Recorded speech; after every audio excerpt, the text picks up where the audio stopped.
including the development of a prescription-like tool for state threats. That will allow us to ban activity and the operations of foreign state-backed organisations. Question number 8, Mr. Speaker.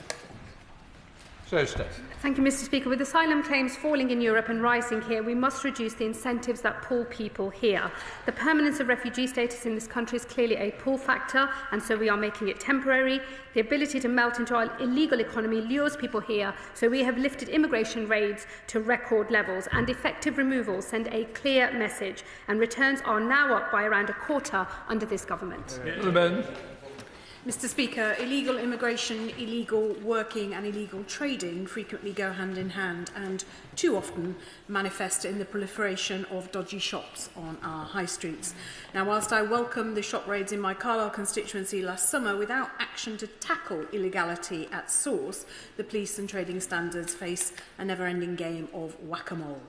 Can the Minister please assure my constituents in Carlisle that this government will redouble its efforts to clamp down on both illegal immigration and illegal working? Well, I can give my honourable friend that reassurance. Illegal working undermines honest employers, undercuts local wages and fuels organised immigration crime, and this government will not stand for it. Since coming to power, enforcement action nationwide has increased with an 83% rise in illegal working arrests, and we will be stepping up that action even further in the year ahead. Father of the House, Sir Edward Lee. One of the main reasons behind this false narrative that Britain is both broken is people's sense of despair that neither this government nor the previous government could deal with illegal migrants. It's simply driving our people mad. So just so may I give this advice to the government, if she'll forgive me, they're not going to solve this problem by getting rid of the Prime Minister or anything like that. What they're going to do is finally deal with the pull factor. And the only thing that will work is to arrest, detain and deport anybody who arrives illegally in this country and have a temporary derogation from any convention that prevents us doing it. If they do that, there'll be so much more confidence in the nation, the Prime Minister will be more popular and people won't drown anymore. Well, look, Mr. Speaker, what I would say gently to the honourable gentleman, look, I'm always willing to listen to advice from wherever it may come from, but I would point out that in 14 years under his party in government, we didn't see any such action. And it is very easy, I think, to say from the sidelines, just deport everybody. If it was so easy to derogate from international obligations, I'm pretty sure the previous administration would have done it. That they're only now saying it from the sidelines, I think, says a lot about them and their attitude to government. There is no one silver bullet in dealing with the problems of illegal migration, and that is why I'm taking action across every potential forum, that is both on changing our human rights laws, passing legislation later this year on the application of Article 8, dealing with our appeals processes, absolutely talking about reform of the European Convention on Human Rights, which we are doing, getting illegal working raids up. All of these things are important steps to try to get this system under control. I am determined that we will deal with the problem of illegal migration, but there is no one silver bullet, and that is why I'm taking action across all fronts. Katie Lamb-Shadow Minister. Thank you very much, Mr. Speaker. Last week, The Times reported that companies and company directors who have previously abused the work visa system have been allowed to continue sponsoring visas despite the government's promise of a clampdown. One social care business has been able to sponsor 116 visas despite being caught hiring illegally. As the Home Secretary just said herself, being able to work here illegally is one of the greatest pull factors. So what message does she think this sends to companies that break the rules? Well, I think what the Shadow Minister should have first done is apologised for being part of an administration that actually opened the social care route, that was open to such horrifying levels of abuse. That route was closed by this government. That was the right action to take. And since we've been in government, 1,000 sponsor licences have been revoked. We will continue to take action. We are already following up on the newspaper investigation that she references, and we will keep revoking licences so that only legitimate businesses with proper jobs are able to sponsor workers into our country. Max Wilkinson, Liberal Democrat spokesperson. Thank you, Mr. Speaker. British people have watched in horror over the past weeks as President Trump's ICE squads have murdered, kidnapped and oppressed people. Even infants and children have not escaped this rough treatment. Now, the Conservatives have suggested they would like to introduce a removals force styled on ICE, and we can only guess what the Honourable Member for Clacton would do if he was in charge, even if he concedes that ICE has gone too far on occasion. So will the Home Secretary condemn Trump's ICE squads, and will she reassure us that we will not see ICE squads on the streets of Britain? Well, Mr. Speaker, unlike I think most of Westminster, I'm not plagued with America brain, and I don't spend any of my time worrying about what's happening over in the States. But as the Home Secretary, I focus on my day job, which is protecting people in our country. And he will know full well that we do not have anything like the sorts of arrangements that we've seen over in America. But without having armed immigration enforcement, we've already got record removals to just under 60,000 since we've been in government. We will go further, but we will do so in line with the arrangements we already have in place and our British values. Sir Gavin Williamson. Number 10, Mr. Speaker. Minister. The murder of Martha Giles in 1959 was particularly horrific, and I can only imagine the pain and suffering that her family have been through, given that the case is still ongoing and there has never been justice. I am advised that decisions around opening or closing the National Archives records on the murder of Martha Giles are a matter for the Metropolitan Police Service and not for us, but I'm very happy to facilitate the introductions that he might want with the Met Police. Sir Gavin. I know that the Minister is a deeply compassionate lady, and on the 12th of February 1959, Martha Giles was brutally murdered, leaving her work at New Cross Hospital in Wolverhampton, and she left behind 5 children.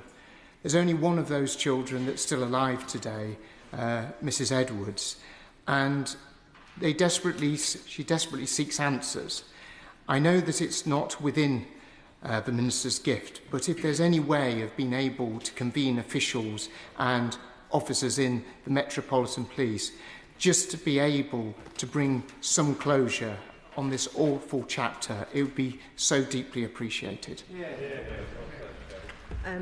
Can I thank him and again offer my condolences to Martha's family, who have been looking for justice for many, many, many decades.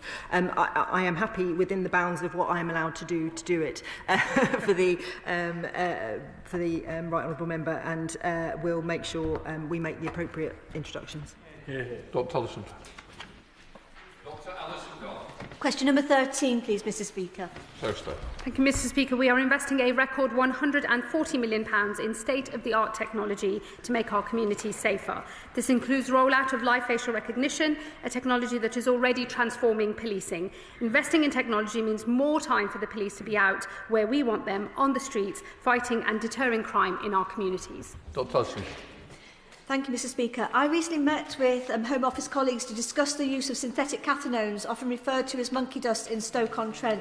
These substances cause significant harm to users and indeed to communities, and they are frequently sold via the dark web and imported through the post. So can the Minister provide an update on their work with the National Crime Agency and Royal Mail to detect illicit substances using technology, and advise whether existing opioid detection methods can be adapted or applied to synthetic cathinones?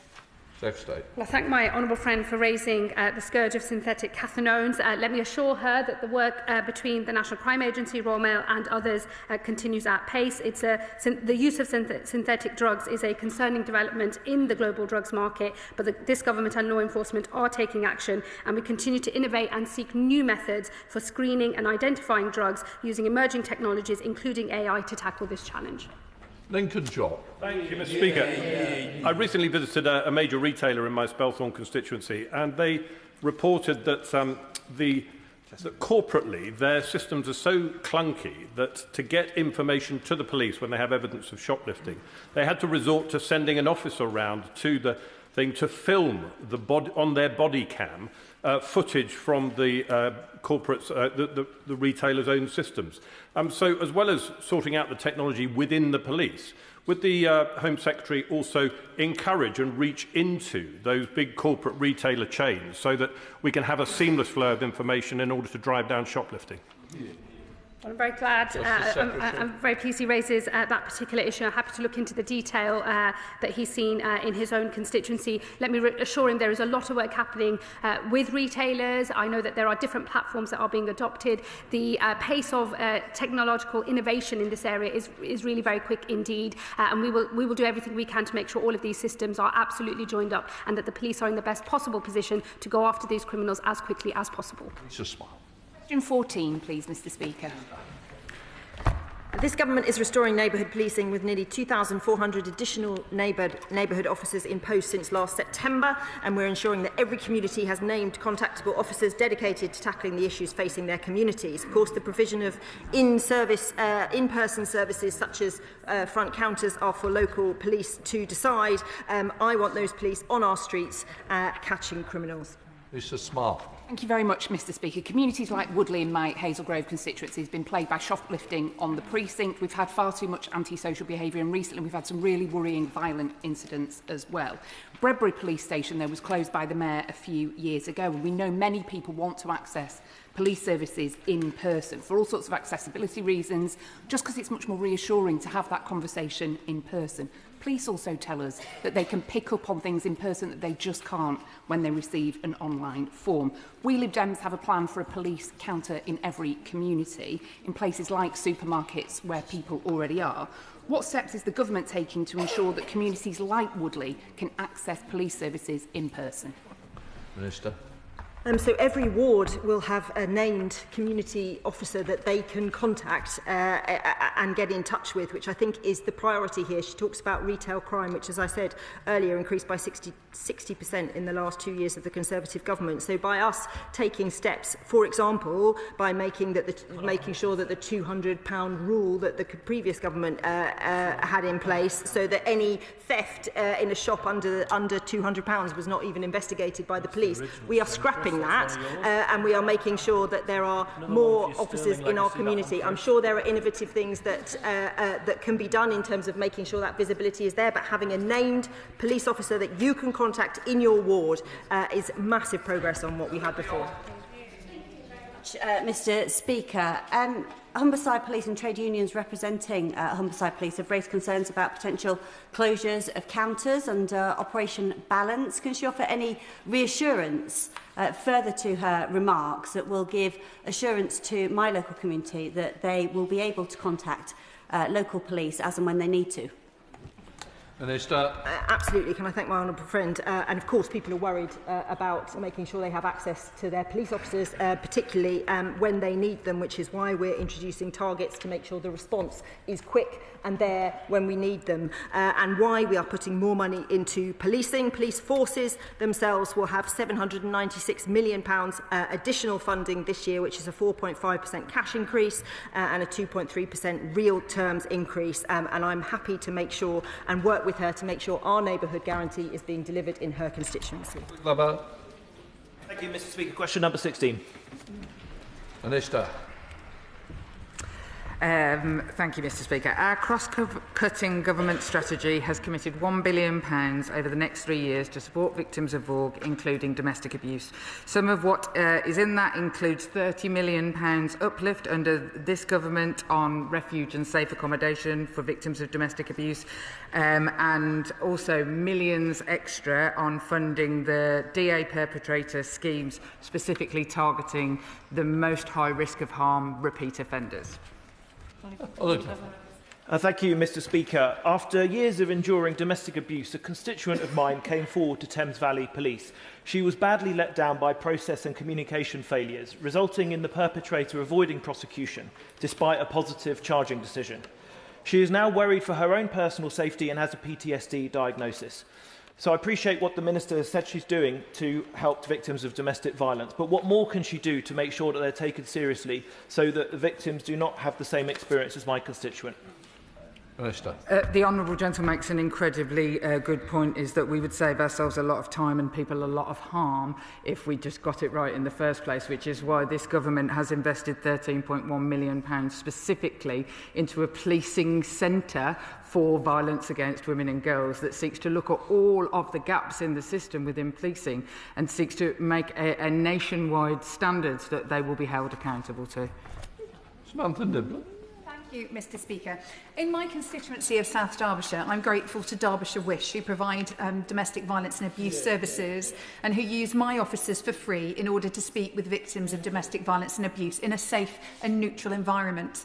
I wonder if the Minister can tell me what she is doing to tackle domestic violence and abuse in rural communities where isolation plays a significant part in this going undetected.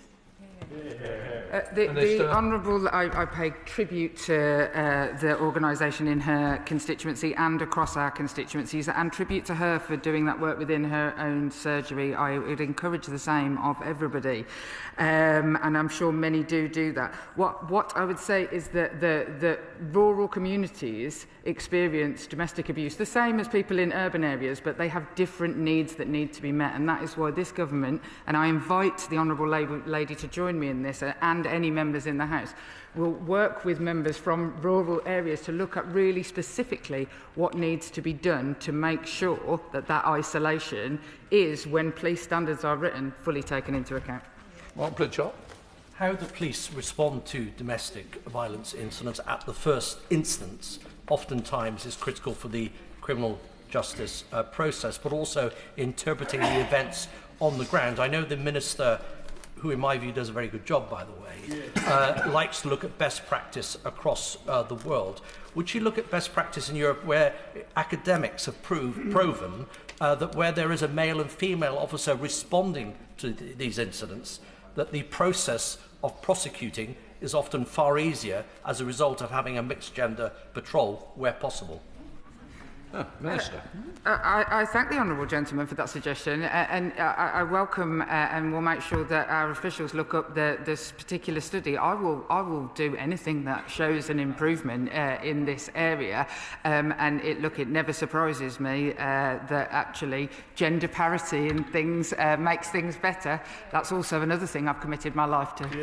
Pam Cox. Thank you, Mr Speaker. I welcome the Government's determination to tackle violence against women and girls and to support victims.